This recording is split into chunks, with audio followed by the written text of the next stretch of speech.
On a quiet Sunday morning, I find myself seated at my kitchen table, nursing a cup of tepid coffee. Whiskers, my rescued tabby cat, rubs contentedly against my legs. The stillness of my modest Salem apartment is broken only by the occasional vehicle passing beneath my window and the gentle rhythm of my late grandmother's wall clock, my sole indulgence in this humble dwelling. The telephone's shrill ring cuts through the peaceful atmosphere. The caller ID displays Sierra Federal Credit Union. Likely another promotional credit card pitch. I nearly allow it to transfer to voicemail, but my ingrained sense of duty compels me to answer. Hello, this is Marissa speaking. Good morning, Ms. Lowell, comes a professionally courteous male voice. This is Thomas Richards calling from Sierra Federal Credit Union regarding your mortgage payment. I pause, absently swirling my coffee. I believe there's been an error. I don't hold a mortgage. A brief silence follows. Am I speaking with Marissa Jean Lowell, born May 12, 1991? My spoon halts mid-motion. Yes, that's correct. Social security number concluding with 4,832? My stomach constricts. How could he possess this information? Yes, but I maintain no mortgage. I lease an apartment on Willow Street. I hear documents shuffling on his end. Our records indicate you as the primary borrower for a home loan on property located at 1478 Oak Ridge Lane. The payment of $2,780 became overdue 5 days ago. The room seems to spin slightly. That's impossible. I've never bought property. The loan was established 3 years ago, Ms. Lowell. The remaining balance stands at $515,000. My coffee mug tumbles from my grasp, creating a brown puddle across the table. Whiskers bolts as I frantically search for a cleaning cloth. This must be an error. I stammer, my voice climbing to an unnatural pitch as coffee soaks into my calendar. I never submitted a loan application. I never executed mortgage documentation. I understand your confusion, Ms. Lowell. His tone transforms from collections to customer care. This situation could indicate identity theft. You'll need to initiate a dispute claim immediately. Identity theft. The phrase reverberates as recollections flood back. Those credit notifications I dismissed as computer glitches, the stack of Sierra Federal correspondence I discarded as marketing material, the mysterious credit score decline when I sought that Cedar Street apartment last year. Who? My voice falters. Do your files reveal any other parties connected to this loan? I cannot disclose that information telephonically, Ms. Lowell. You must visit a branch location with proper identification. My fingers grip the saturated cloth. What's the address? The property address? He repeats it, and ice fills my veins. 1478 Oak Ridge Lane. My sister Tessa's residence. The stunning craftsman home with its encircling porch that she and her spouse purchased 3 years prior. The dwelling she proudly toured me through, room by room, while I admired the polished wood floors and integrated bookcases. The house I assisted in decorating, hanging drapery and positioning furniture over numerous weekends. Are you there, Ms. Lowell? Yes. The response emerges hollow. What steps must I take? He details the procedure. Branch visit, identification presentation, mortgage document request, dispute claim filing. I transcribe everything mechanically, my penmanship unrecognizable. After disconnecting, I remain standing in my kitchen, papers strewn across the coffee-stained surface. Outside, families stroll towards Sunday meals, a neighbor summons her children. Ordinary Sunday activities while my existence crumbles. I move to my desk and retrieve my carefully maintained files. Tax documents, medical forms, school permissions. Years of paperwork I executed for my family during mother's illness, father's retirement, Tessa's college applications. My signature flows across each page's bottom, as familiar as my reflection. My phone chimes with mother's text. Sunday dinner at 5. Tessa has an announcement. I study the message, recalling mother's words when I complained about constantly handling family paperwork. Marissa needs no assistance. She assists everyone. The family motto about me, repeated until it became reality. The floor tilts beneath me. $515,000. My identity, my credit, my future. I observe Whiskers, who has returned to weave between my ankles. unaware our life has just fractured. They robbed me, I whisper, the words alien on my tongue. For the first time in my existence, I don't immediately seek excuses to shield my family. Instead, I reach for my phone and photograph everything: the call notes, the credit alerts, my signature on legitimate documents.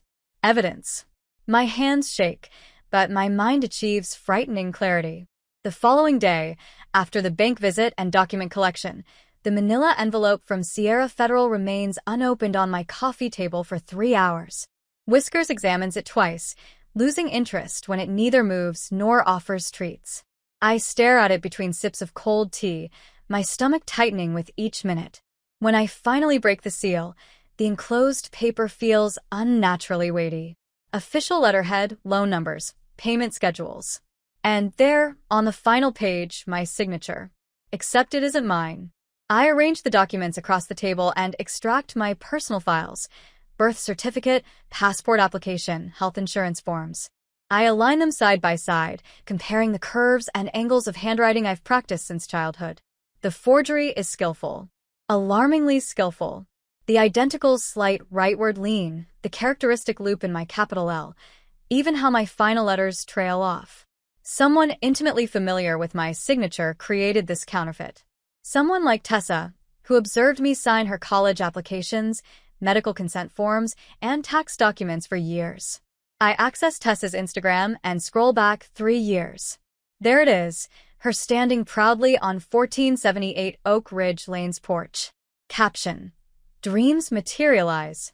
First-time homeowner. Blessed. 98 likes, 17 congratulatory comments, including mine. So proud of you, sis. Can't wait to help decorate. Below that post, a timeline emerges.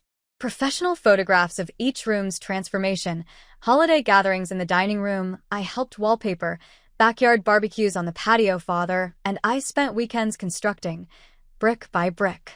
All constructed on fraud. My fraud. I continue scrolling until I locate what I seek: a photograph from 6 months before the house purchase. Tessa and mother at lunch, wine glasses raised in celebration. Caption: Thanks for always being my safety net, Mom.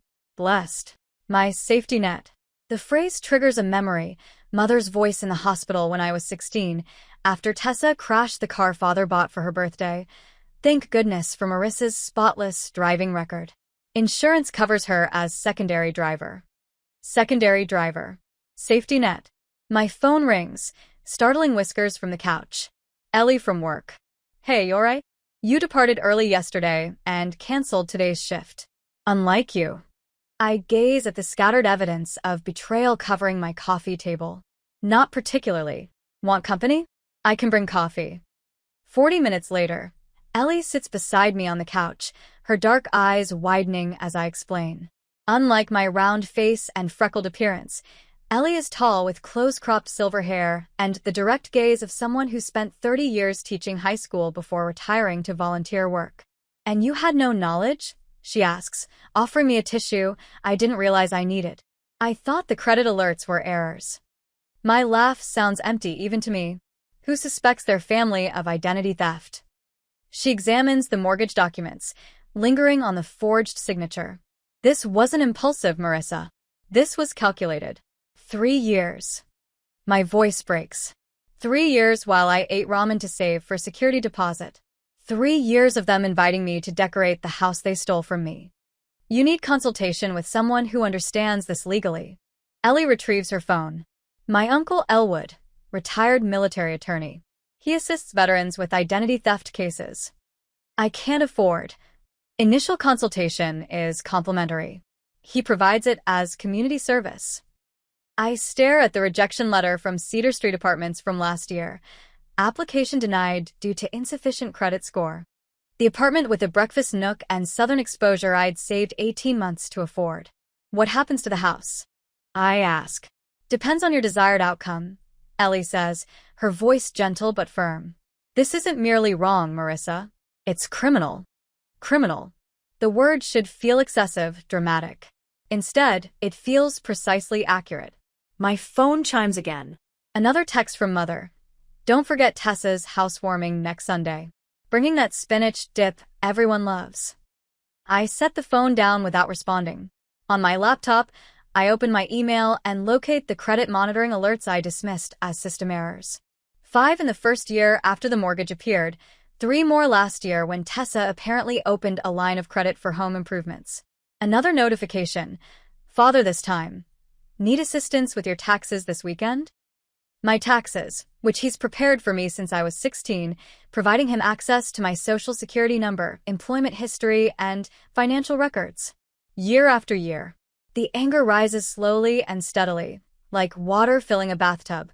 Not the quick flash of irritation I felt before, but something deeper, more substantial. This anger possesses weight, substance. Will you contact your uncle? I ask Ellie, surprised by my voice's steadiness. She nods, already dialing. You're making the correct choice. Outside my window, a family walks by, parents holding hands, children skipping ahead. Normal Sunday activities. But inside my apartment, surrounded by evidence of 3 years of calculated betrayal, nothing will ever be normal again. I gather the documents into a new folder labeled Fraud Evidence in bold black marker. The first decision I've made for myself in years. The text arrives Thursday afternoon while I'm cleaning kennels at the shelter. Sunday dinner at 5. Important family news. Don't be late.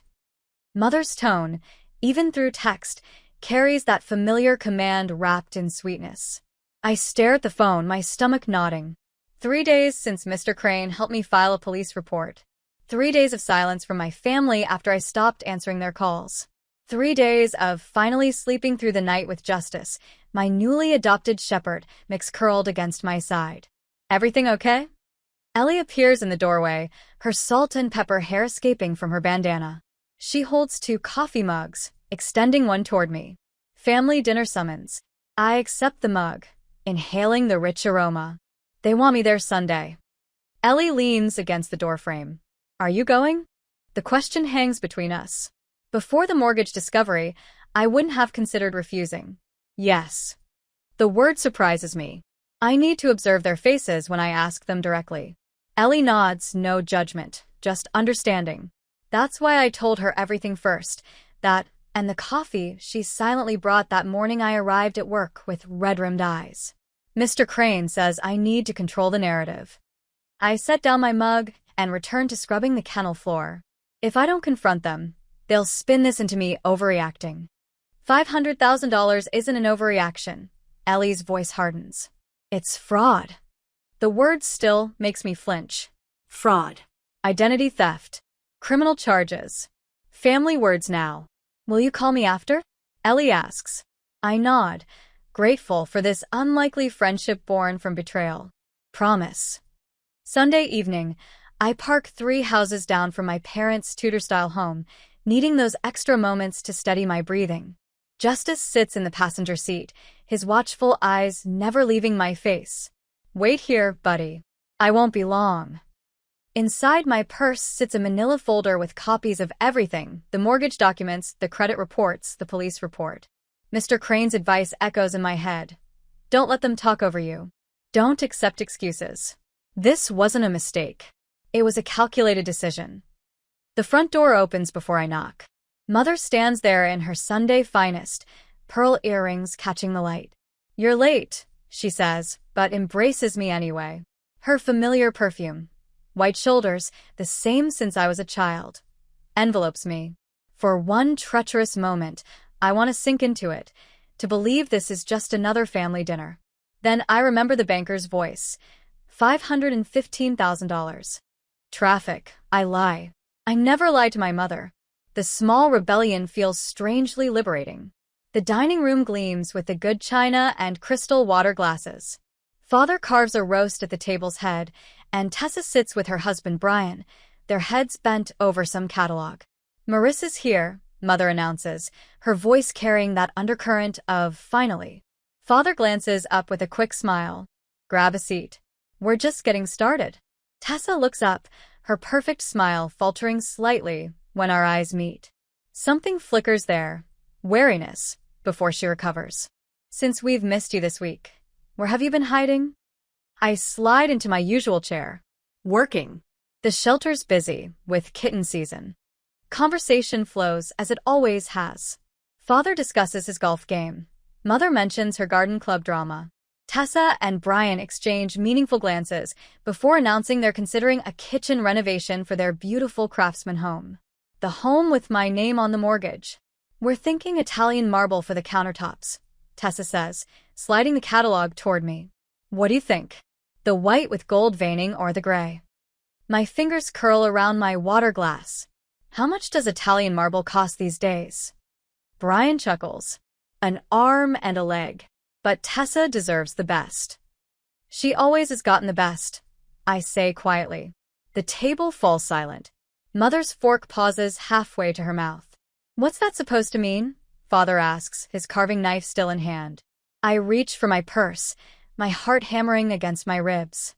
Does anyone know anything about a mortgage loan in my name for $515,000? The room freezes. No one moves. No one speaks. Then Mother sighs dramatically. Not this again. Marissa, we've discussed how you overthink things. We haven't discussed this. I pull out the folder and place it on the table. I have copies of everything.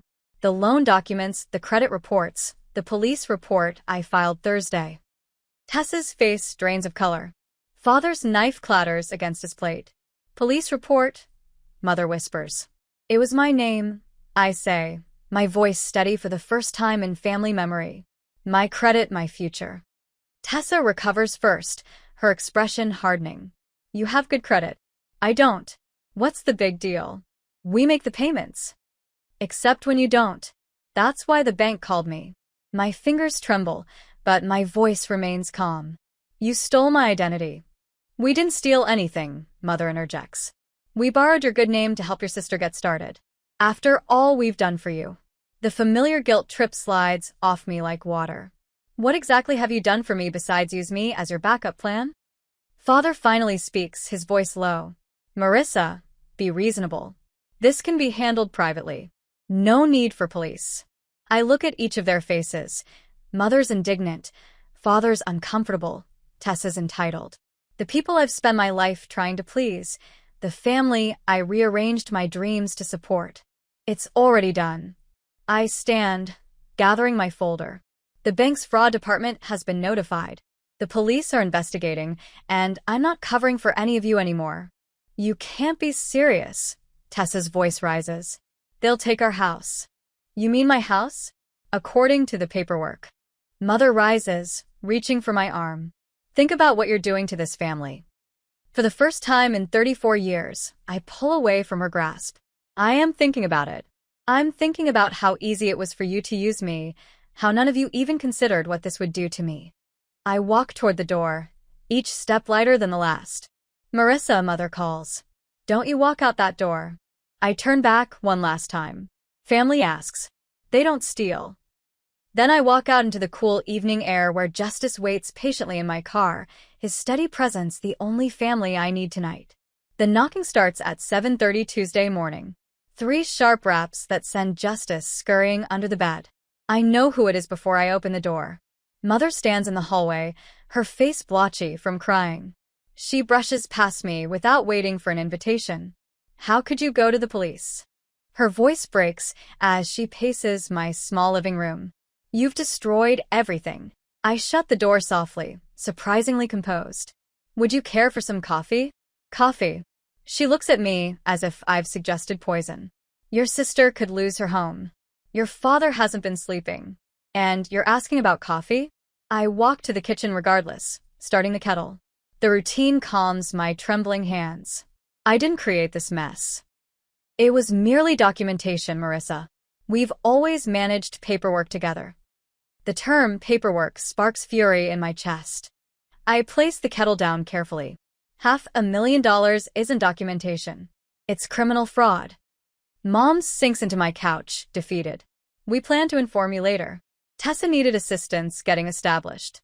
The bank rejected her application due to poor credit. So, you hijacked mine? Used temporarily, she amends, avoiding eye contact. Your credit was flawless. You weren't utilizing it. I retrieve a manila folder from my desk, delivered by bank courier yesterday. The complete loan application bearing my falsified signature across 17 pages. This isn't temporary use. I said it before her. This is criminal activity. Mom slides the folder away untouched. Families support each other. You understand that, right? Families communicate first.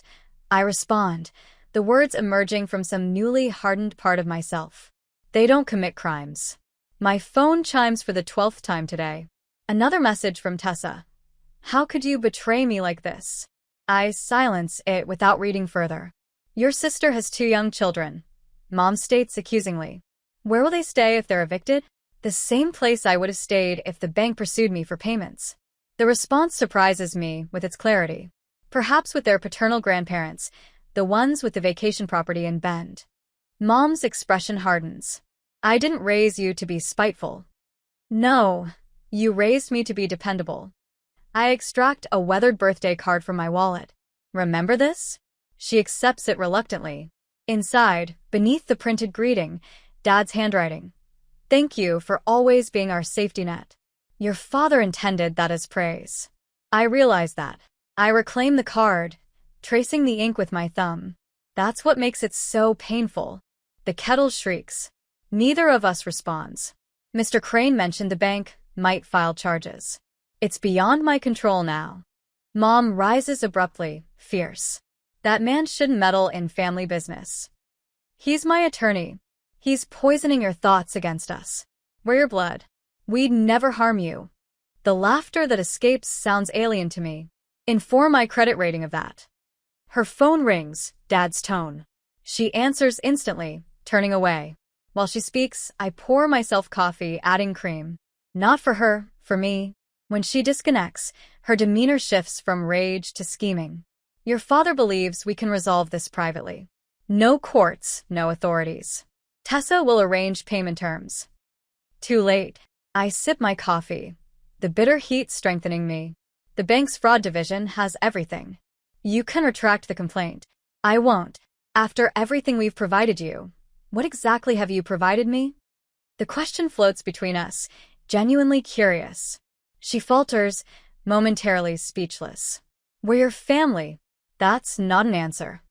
Silence fills the space, interrupted only by Justice cautiously emerging from the bedroom to lean against my leg. You were always so self-sufficient, Mom finally whispers. You never appeared to need anything.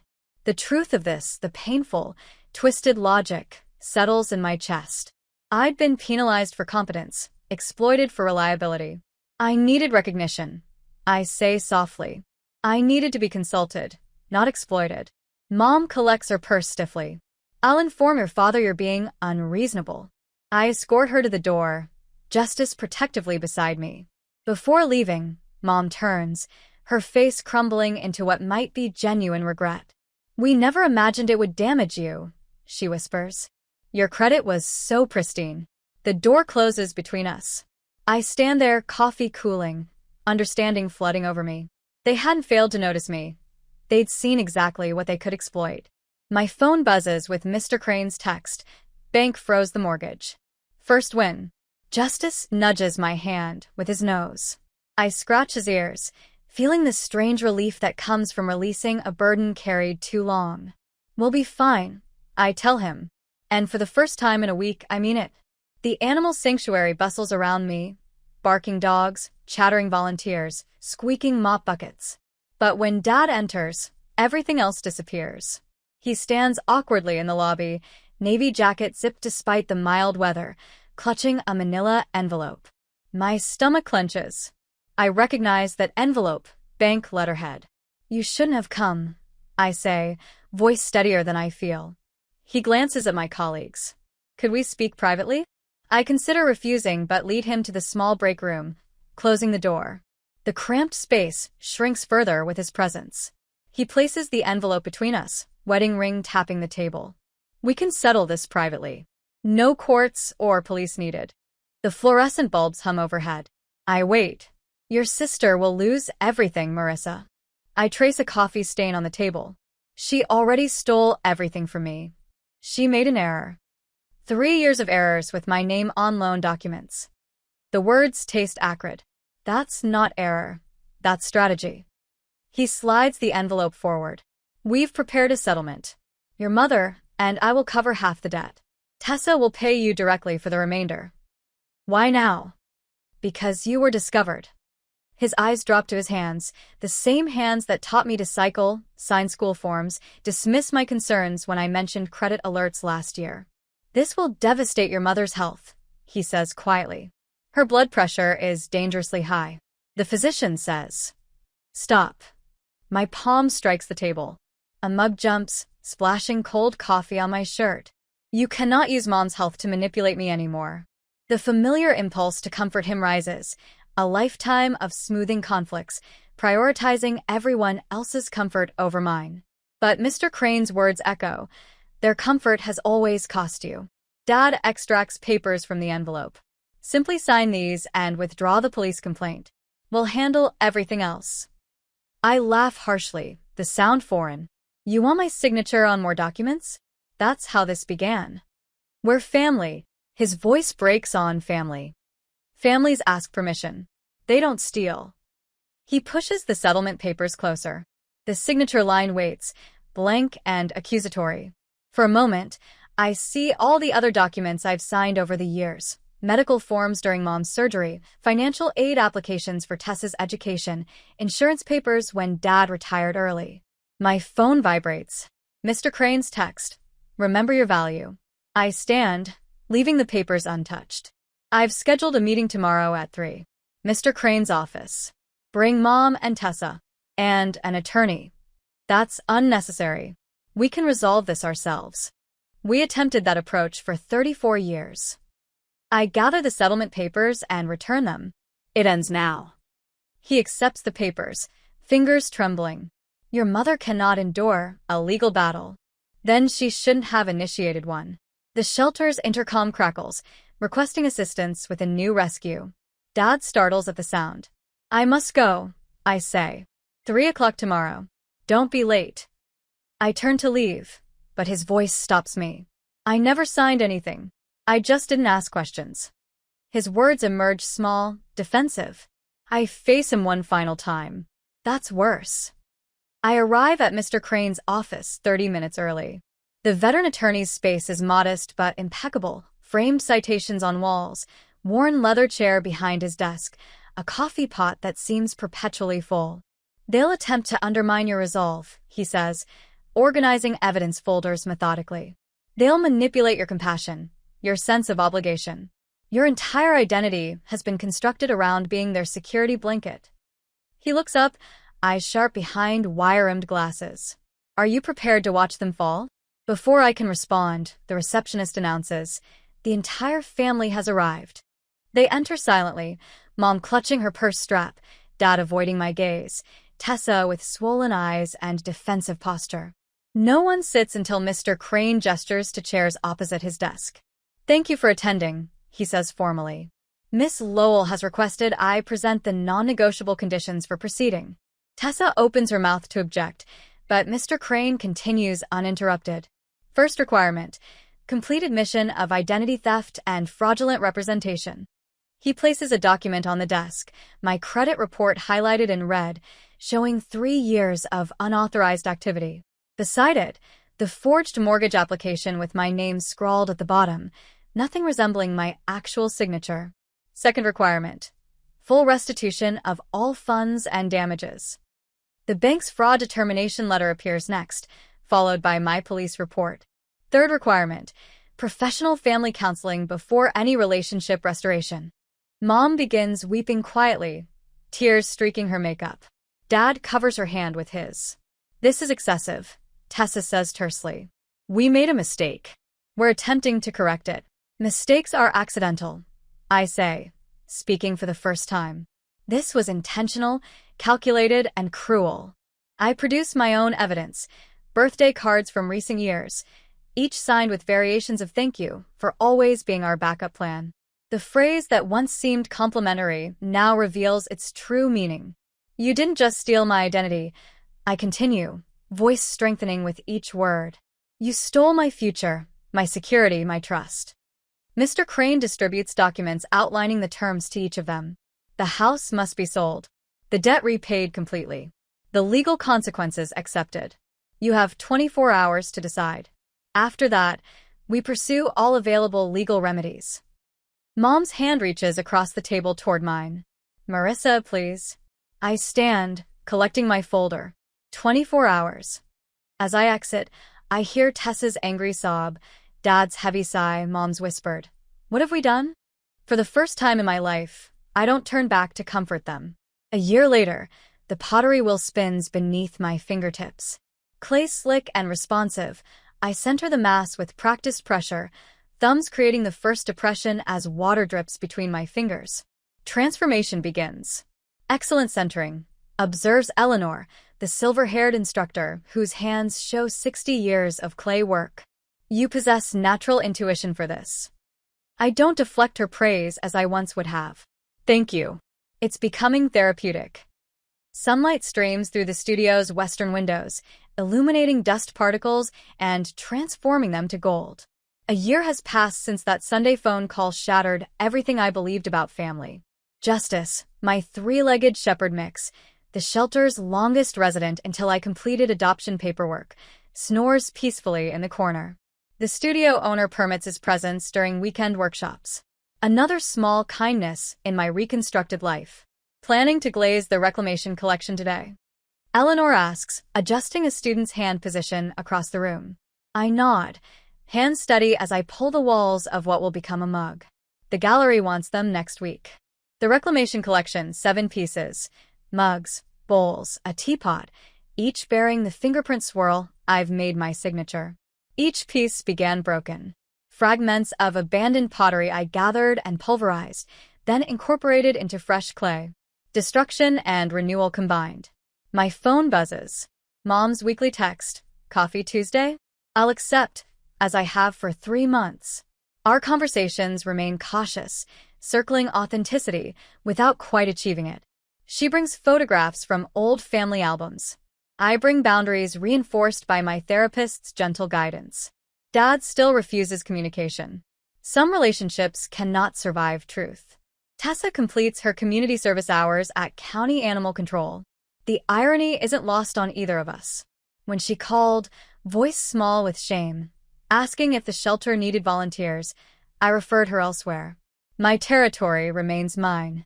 Her restitution payments arrive punctually each month. Marissa? A voice interrupts my thoughts. Daria, a shelter volunteer, stands hesitantly beside my wheel. Sorry to interrupt your class, but I wondered, could we talk afterward? I recognize the familiar tension in her expression, the look of someone carrying secrets too heavy to bear alone. Family issues? I ask gently. Her eyes widen. How did you know? Experience.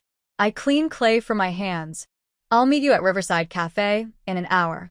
After she leaves, I return to my creation, hands finding their rhythm. The clay responds to pressure, expanding upward, taking form. I shape the rim with decisive movements, no wobble, no uncertainty. Next week, someone will purchase this mug, run their fingers along its surface, feel the subtle texture of reclaimed materials beneath the glaze.